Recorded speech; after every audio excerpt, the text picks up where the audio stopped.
Welcome to India. It does not matter which government comes to power. The question of absolute freedom has been a tricky one with us Indians. We like to think of ourselves as a tolerant and magnanimous people, and that is true for a good part. But we fall short of providing absolute freedoms when compared to more individualistic democracies in the world. So, are we really free? Is the freedom of expression absolute? This would look like a simple question. In any egalitarian society, yes. But is India egalitarian? Well, we're getting ahead. Not how we think over here. And I just wanted to mention something I've said before in other contexts, that the Indian tradition also includes, from its very earliest times, very powerful defenses of free expression.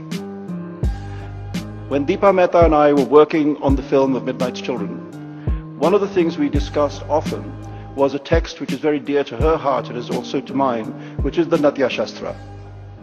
Now, in the Natya Shastra, we see the gods asking for theatre. The gods are a little bit bored in heaven, not that much to do. They decided they wanted entertainment, and so a play was made, and the play that was made was, as you perhaps know, was about the war between Indra and the Ashuras, in which Indra, using his mighty weapons, defeats the demons. Well, when the play is performed to the gods, the demons are offended by their portrayal. The demons feel that this insults and offends them as demons. Their demonness is improperly criticized. And they attack the actors. Whereupon Indra and Brahma come to the actors' defense, and gods are positioned at all four corners of the stage. And it is Indra who says that from now on, that stage will be a space where everything can be said and nothing can be stopped. So this is one of the most ancient of Indian texts, the Natya Shastra, which contains as explicit and extreme a defense of freedom of expression as you will find anywhere in the world. This is not alien to India.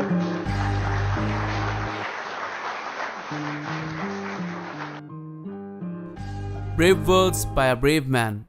If anyone is worthy of such a speech, it's Salman Rushdie. From a philosophical point of view, there can be no arguments against the sanctity of freedom of speech and expression. It is absolute. However, there can be a counterpoint to what Salman Rushdie talks about, and we will need to revisit his anecdote from the Natya Shastra.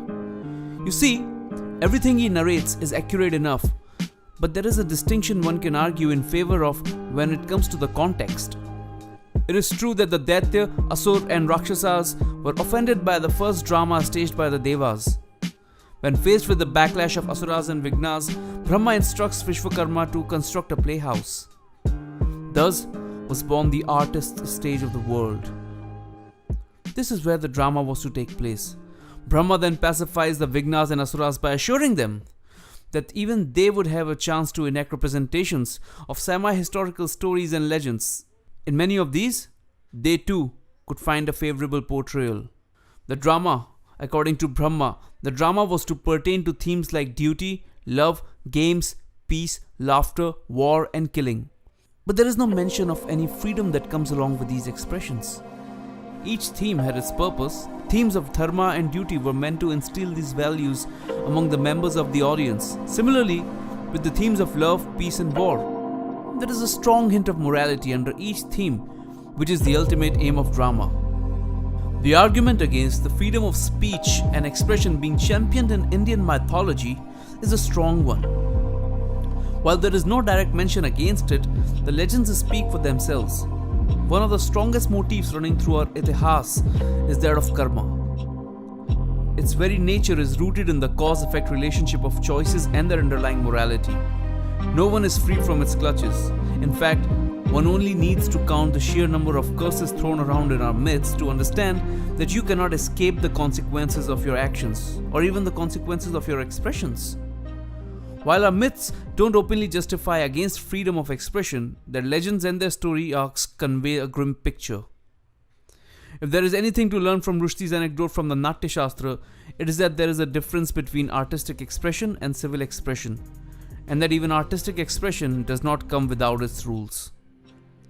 Which brings us to the question, are we really free? Is the freedom of expression really absolute?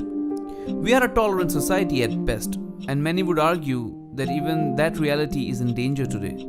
So then, our only recourse lies in the Constitution, right?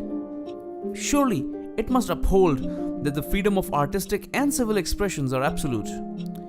It does not.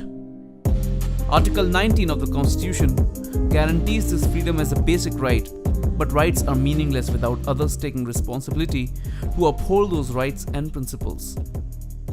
Also, as per second section of Article 19, reasonable restrictions may be imposed on the exercise of this right for certain purposes. The thing is that these reasonable restrictions could mean just about anything. Any danger to public order and peace and life is enough to derail freedom of speech and expression. Let's not ignore Section 66A of the IT Act, which ensures that this freedom of speech and expression is not absolute even on social media and other new age media on the internet. So let's not kid ourselves anymore. Sure, we can romanticize our myths and the greatness of our constitution, but we cannot be blind to the fact that our democracy is not entirely mature enough to handle pure egalitarianism. Freedom of speech and expression, whether artistic or civil, is a true measure of this ideal. This is India. Thanks for watching.